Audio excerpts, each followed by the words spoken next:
Welcome to another episode of the A-List Album Review. I am your host, the Game Changer, Wes Troop. And in this episode, we're going to hop into our mint-flavored time machine and travel back to the year 1978, where we're going to take a look at a new wave alternative album from that year. Q, Are We Not Men? A, We Are Devo. The album from Devo, coming up now.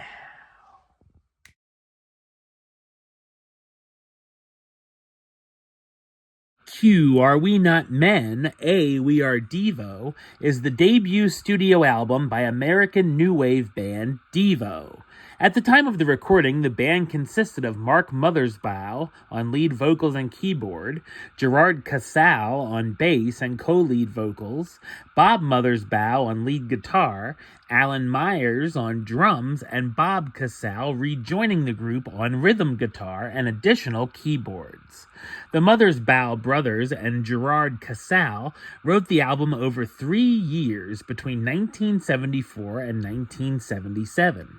A number of artists, from David Bowie to Iggy Pop, had interest in producing Devo's album, but they ended up settling on English musician and songwriter Brian Eno. It was released on August 28, 1978, on the Warner Brothers label in North America, and in Europe on Virgin Records. The album reached 78 on the US Billboard chart while hitting number 12 on the UK albums chart, and was also a success in Japan. The first single, Mongoloid, was released by Devo's own label, Bougie Boy Records, on March 12, 1977, where it went to number 62 on the UK singles chart.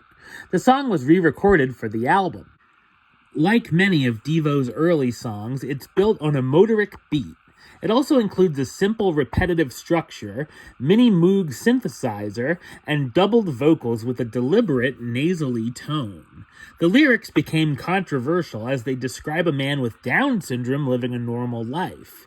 The band's intention, however, was to satire those who use the term to insult others.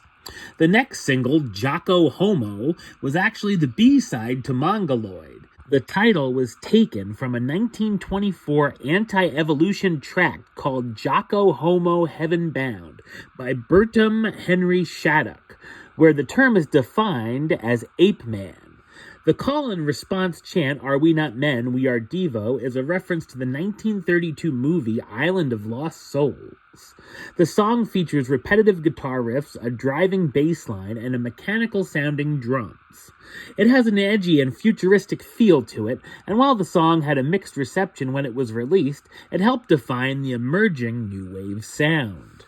The third single is a cover of the Rolling Stones classic, I Can't Get No Satisfaction. Like Jocko Homo, it was released by Bougie Boy Records in September of 1977 and re-recorded for the album. The second version was also released as a single by Warner Brothers after it was played for Mick Jagger's approval. This is a bold and unique cover of Satisfaction, replacing guitars with synths and a heavy bass line, and at times sounding robotic. While the original is about anxiety, this version deals with the theme of being obsessed with consumerism.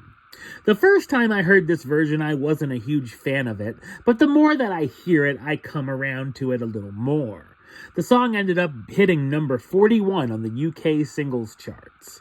The final single, Come Back Johnny, was released in August 1978, but was considered by many to be too experimental for radio play. It's described as a mutant rock and roll track and a tragic tale of a musician named Johnny. It's also seen as a dark take on the song Johnny Be Good.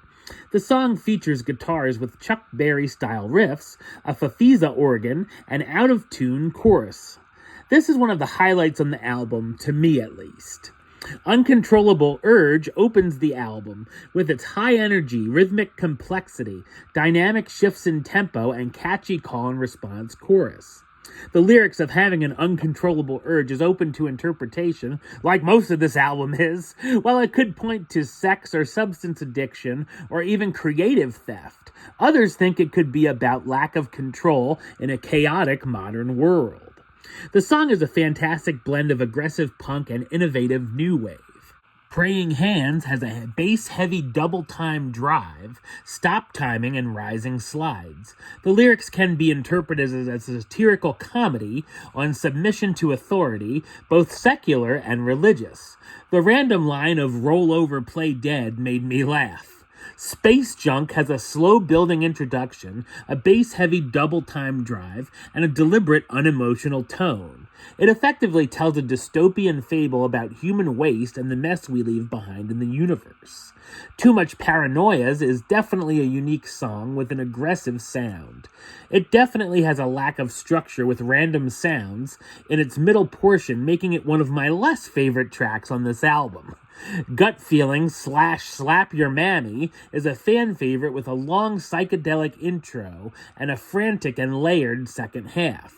Sloppy I Saw My Baby Gettin' is an off-kilter, smutty track full of nervous energy and has a unique structure with multiple breakdowns. Shrivel Up is a unique, creepy, and well-constructed song with a surf sci-fi sound that can be seen as a satirical take on aging and closes out the album with a strong closing statement.